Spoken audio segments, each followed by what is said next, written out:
एक समय मिथिलाधिपति राजा जनक के मन में पूर्व पुण्य के प्रभाव से इस प्रकार जिज्ञासा उत्पन्न हुई कि इस असार संसार रूपी बंधन से किस प्रकार मुक्ति होगी, और तदनंतर उन्होंने ऐसा भी विचार किया कि किसी ब्रह्मज्ञानी गुरु के समीप जाना चाहिए। इसी अंतर में उनको ब्रह्मज्ञान के मानो समुद्र परम दयालु श्री अष्टावक्र जी मिले। इन मुनि की आकृति को देखकर राजा जनक के मन में यह अभिमान हुआ कि यह ब्राह्मण अंत्यत ही कुरूप है। तब दूसरे के चित्त का वृत्तांत जानने वाले अष्टावक्र जी राजा के मन का भी विचार दिव्य दृष्टि के द्वारा जानकर राजा जनक से बोले कि हे राजन, देह दृष्टि को छोड़कर यदि आत्मदृष्टि करोगे तो यह देह टेढ़ा है, परंतु इसमें स्थित आत्मा टेढ़ा नहीं है। जिस प्रकार नदी टेढ़ी होती है परंतु उसका जल टेढ़ा नहीं होता है, जिस प्रकार इक्षु गन्ना टेढ़ा होता है परंतु उसका रस टेढ़ा नहीं है, तिसी प्रकार यद्यपि पांच भौतिक यह देह टेढ़ा है परंतु अंतर्यामी आत्मा टेढ़ा नहीं है, किंतु आत्मा असंग, निर्विकार, व्यापक, ज्ञान घन, सच्चिदानंद स्वरूप, अखंड, अच्छेद्य, अभेद्य, नित्य, शुद्ध, बुद्ध और मुक्त स्वभाव है। इस कारण हे राजन, तुम देह दृष्टि को त्याग कर आत्मदृष्टि करो। परम दयालु अष्टावक्र जी के इस प्रकार के वचन सुनने से राजा जनक का मोह तत्काल दूर हो गया और राजा जनक ने मन में विचार किया कि मेरे सब मनोरथ सिद्ध हो गए, मैं अब इनको ही गुरु करूंगा, क्योंकि यह महात्मा ब्रह्म विद्या के समुद्र रूप है, जीवन मुक्त हैं। अब इनसे अधिक ज्ञानी मुझे कौन मिलेगा। अब तो इनसे ही गुरु दीक्षा लेकर इनको ही शरण लेना योग्य है। इस प्रकार विचार कर राजा जनक अष्टावक्र जी से इस प्रकार बोले कि हे महात्मन, मैं संसार बंधन से छूटने के निमित्त आपकी शरण लेने की इच्छा करता हूं। अष्टावक्र जी ने भी राजा जनक को अधिकारी समझकर अपना शिष्य कर लिया। तब राजा जनक अपने चित्त के संदेहों को दूर करने के निमित्त और ब्रह्म विद्या के श्रवण करने की इच्छा करके अष्टावक्र जी से पूछने लगे। अष्टावक्र जी से राजा जनक प्रश्न करते हैं कि हे प्रभो, अविद्या करके मोहित नाना प्रकार के मिथ्या संकल्प विकल्पों करके बारंबार जन्म मरण रूप दुखों को भोगने वाले इस पुरुष को अविद्या निवृत्ति रूप ज्ञान किस प्रकार प्राप्त होता है? इन तीनों प्रश्नों का उत्तर कृपा करके मुझसे कहिए। इस प्रकार जब राजा जनक ने प्रश्न किया तब ज्ञान विज्ञान संपन्न परम दयालु अष्टावक्र मुनि ने विचार किया कि यह पुरुष तो अधिकारी है और संसार बंधन से मुक्त होने की इच्छा से मेरे निकट आया है।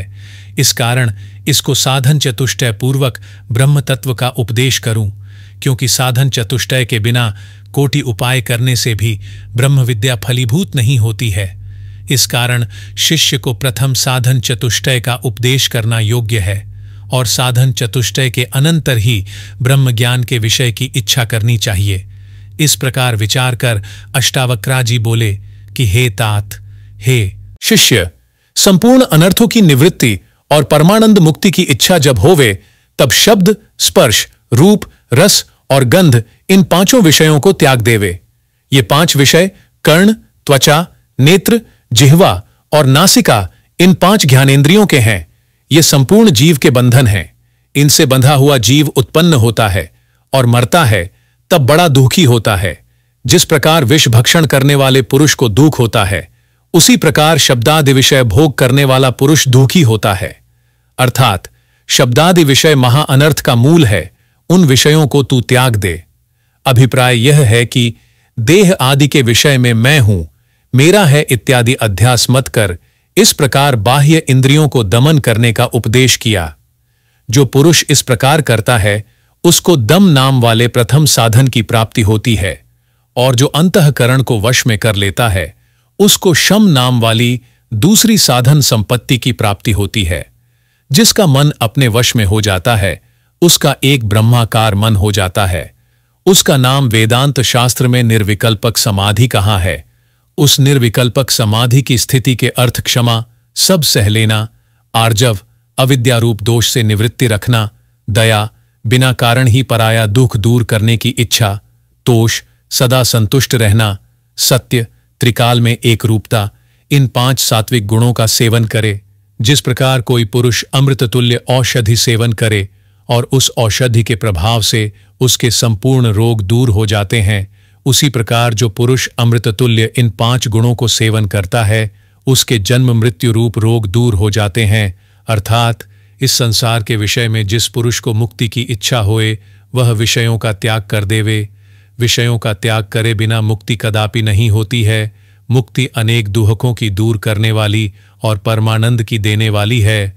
इस प्रकार अष्टावक्र मुनि ने प्रथम शिष्य को विषयों को त्यागने का उपदेश दिया। अब मुनि साधन चतुष्टय संपन्न शिष्य को मुक्ति का उपदेश करते हैं।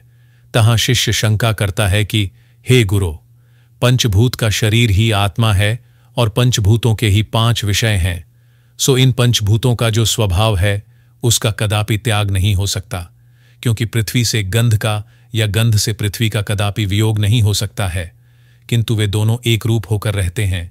इसी प्रकार रस और जल, अग्नि और रूप, वायु और स्पर्श, शब्द और आकाश है। अर्थात शब्दादि 5 विषयों का त्याग तो तब हो सकता है जब पंचभूतों का त्याग होता है, और यदि पंचभूत का त्याग होए तो शरीरपात हो जावेगा। फिर उपदेश ग्रहण करने वाला कौन रहेगा तथा मुक्ति सुख को कौन भोगेगा?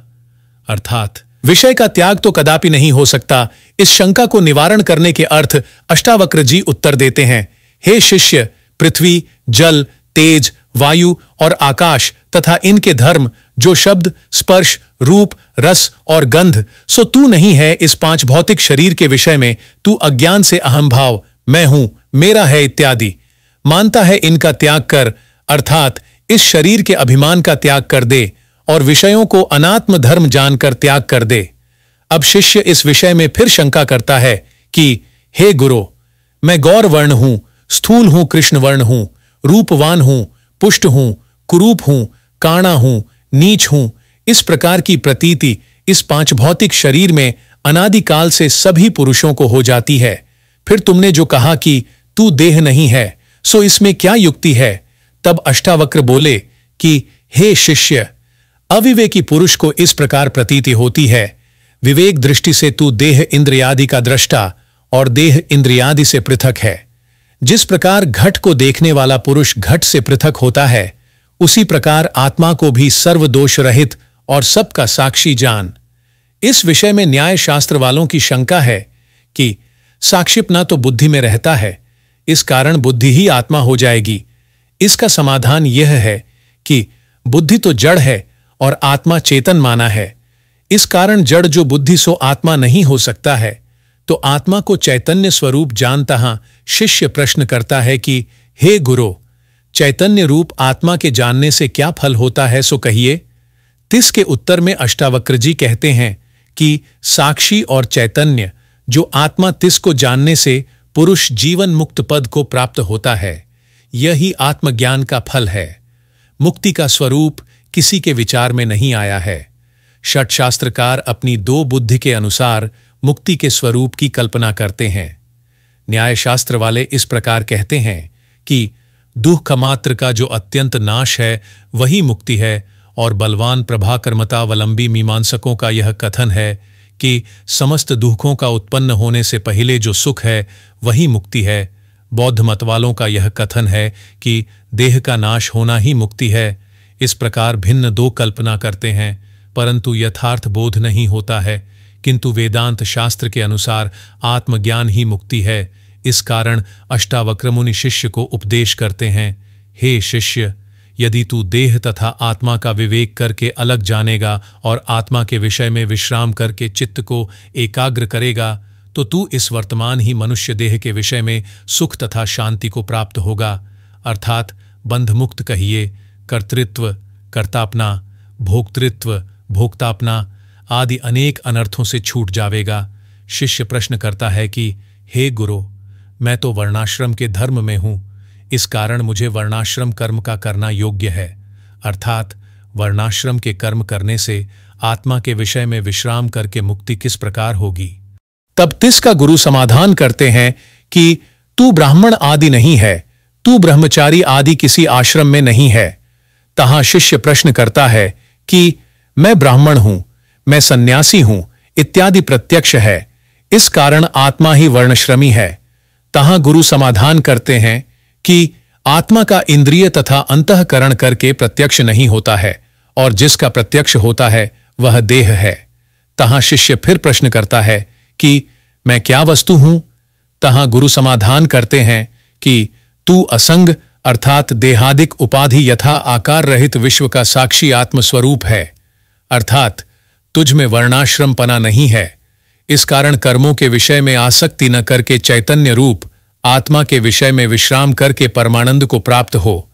तहां शिष्य प्रश्न करता है कि वेदोक्त वर्णाश्रम के कर्मों को त्याग कर आत्मा के विषय विश्राम करने में भी तो अधर्म रूप प्रत्यवाय होता है। तिसका गुरु समाधान करते हैं कि हे शिष्य, धर्म अधर्म सुख और दुख यह तो मन का संकल्प है। तिस कारण तीन धर्माधमादि के साथ तेरा त्रिकाल में भी संबंध नहीं है। तू करता नहीं है, तू भोगता नहीं है, क्योंकि विहित अथवा निषिद्ध कर्म करता है वही सुख दुख का भोगता है। सो तुझ में नहीं है, क्योंकि तू तो शुद्ध स्वरूप है और सर्वदा कालमुक्त है। अज्ञान करके भासने वाले सुख दुख आत्मा के विषय आश्रय करके ही निवृत्त हो जाते हैं। तहां शिष्य प्रश्न करता है कि शुद्ध एक नित्य मुक्त ऐसा जो आत्मा है, तिसका बंधन किस निमित्त से होता है कि जिस बंधन के छुटान के अर्थ बड़े दो योगी पुरुष यत्न करते हैं। तहां गुरु समाधान करते हैं कि हे शिष्य, तू अद्वितीय सर्वसाक्षी सर्वदा मुक्त है। तू जो दृष्टा को दृष्टा न जानकर अन्य जानता है, यही बंधन है। सर्व प्राणियों में विद्यमान आत्मा एक ही है और अभिमानी जीव के जन्म जन्मांतर ग्रहण करने पर भी आत्मा सर्वदा मुक्त है। तहां शिष्य प्रश्न करता है कि फिर संसार बंध क्या वस्तु है? तिसका गुरु समाधान करते हैं कि यह प्रत्यक्ष देहाभिमान ही संसार बंधन है, अर्थात यह कार्य करता हूं, यह भोग करता हूं इत्यादि ज्ञान ही संसार बंधन है। वास्तव में आत्मा निर्लेप है, तथापि देह और मन के भोग को आत्मा का भोग मानकर बद्धसा हो जाता है। यहां तक बंध हेतु का वर्णन किया, अब अनर्थ के हेतु का वर्णन करते हुए अनर्थ की निवृत्ति और परमानंद के उपाय का वर्णन करते हैं। मैं करता हूं, इस प्रकार अहंकार रूप महाकाल सर्प से तू काटा हुआ है, इस कारण मैं करता नहीं हूं। इस प्रकार विश्वास रूप अमृत पीकर सुखी हो। आत्माभिमान रूप सर्प के विष से ज्ञान रहित और जर्जरीभूत हा है। यह बंधन जितने दिनों तक रहेगा तब तक किसी प्रकार सुख की प्राप्ति नहीं होगी। जिस दिन यह जानेगा कि मैं देहादि कोई वस्तु नहीं हूं, मैं निर्लिप्त हूं, उस दिन किसी प्रकार का मोह स्पर्श नहीं कर सकेगा। तहां शिष्य प्रश्न करता है कि आत्मज्ञान रूपी अमृतपान किस प्रकार करूं? तहां गुरु समाधान करते हैं कि हे शिष्य, मैं एक हूं, अर्थात मेरे विषय सजाति विजाति का भेद नहीं है और स्वगत भेद भी नहीं है। केवल एक विशुद्ध बोध और स्वप्रकाश रूप हूं। निश्चय रूपी अग्नि से अज्ञान रूपी वन का भस्म करके शोक मोह राग द्वेष प्रवृत्ति जन्म मृत्यु इनके नाश होने पर शोक रहित होकर परमानंद को प्राप्त हो। तहां शिष्य शंका करता है कि आत्मज्ञान से अज्ञान रूपी वन के भस्म होने पर भी सत्य रूप संसार की ज्ञान से निवृत्ति न होने के कारण शोक रहित किस प्रकार होऊंगा?